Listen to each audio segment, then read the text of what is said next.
Le Festival de l'environnement Green Horizonte démarre cette année en Balagne avec une première édition et pour l'occasion, nous sommes allés à la rencontre des nombreux intervenants qui nous ont détaillé leurs spécificités et surtout leur rôle dans ce festival. Regardez.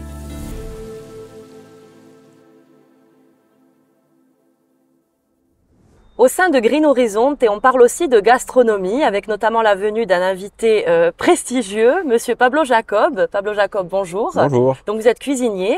Tout à fait. Et aujourd'hui, vous nous préparez l'agneau de lait, c'est ça? Tout à fait, l'agneau de lait corse. Et du coup, l'idée c'était de faire un travail, de mettre en valeur un sous-produit à l'élevage laitier qui est l'agneau de lait, pour encourager la consommation, donner un peu de chic à ce produit qui est de plus en plus délaissé, et les gens en mangent de moins en moins.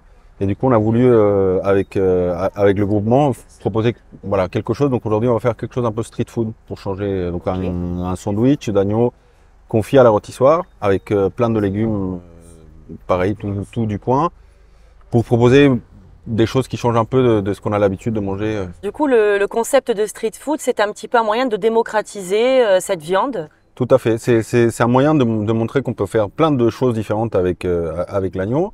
D'aussi avoir un format un peu, alors c'est rien d'exceptionnel mais un peu inédit, ça s'y prête bien aussi du fait qu'on est sur la place du village, que les gens pourront manger, j'espère, pourront manger debout, et pareil, changer un peu de la classique grillade, faire un truc un peu différent qui change un peu pour rajeunir l'image de l'agneau.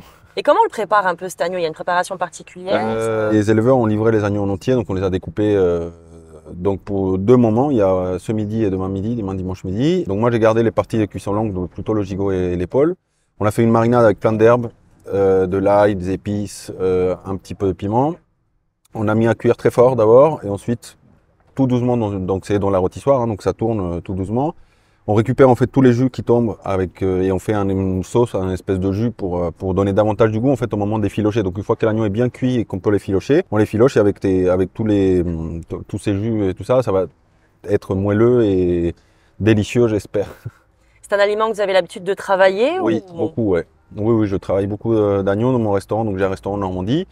J'achète en fait des animaux entiers, donc un cochon par mois, un veau par mois et 2 ou 3 agneaux par mois aussi justement pour valoriser l'ensemble de l'animal. Et c'était aussi ça qui me plaisait de l'idée de travailler directement avec les éleveurs, c'était on commande pas des pièces déjà prêtes, mais on travaille l'ensemble de l'agneau. Et le festival Green Horizonte, alors vous êtes heureux d'être là? Je suis hyper content d'être là, je suis honoré, trop content d'être en Corse. Je trouve que c'est une super initiative, que ça met en valeur plein d'idées, de dynamiques et d'initiatives qui s'appliquent partout en fait, et le fait que l'Office de tourisme se soit emparé de ces sujets qui sont hyper importants et qui sont cruciaux pour l'avenir de la profession, autant de la restauration que de l'hôtellerie. C'est important de réunir tous ces gens qui ont plein d'idées, plein de démarches, qui peut-être se trouvent chacun de leur côté et que d'un coup ils voient qu'en fait ils ne sont, on voit, parce que moi aussi je fais partie de ça, nous ne sommes pas tout seuls, qu'il y a plein de gens qui essayent, donc c'est super, je suis hyper content. Puis la Corse est une terre quand même qui est assez riche, hein, au niveau même gastronomie. Je ne sais pas si vous connaissiez déjà. Alors je n'étais jamais venu en Corse, mais je connaissais assez bien les produits corses. Et je suis très content de pouvoir cuisiner des produits corses en Corse, c'est super. Peut-être qu'on va vous apprendre des choses aussi. Oui, aussi, j'ai déjà appris des choses et je pense que c'est un échange aussi avec les éleveurs sur plein de choses, des petites astuces. Eux, ils m'expliquent comment ils travaillent, et les spécificités, ne serait-ce que l'agneau, en fait, la race corse fait des agneaux petits, peu gras, qui sont très différents par rapport aux agneaux lourds qu'en Normandie on a l'habitude d'avoir. Donc, ne serait-ce que ça, c'est un produit qui change et c'est chouette de pouvoir le faire. Peut-être que vous allez finir par produire aussi, vous aussi, de la cuisine corse chez vous. Hein, oui, je pense que je vais emporter quelque chose. Merci beaucoup, Pablo Jacob. Merci à vous. Merci à vous de nous avoir suivis. On se retrouvera très vite avec un prochain invité.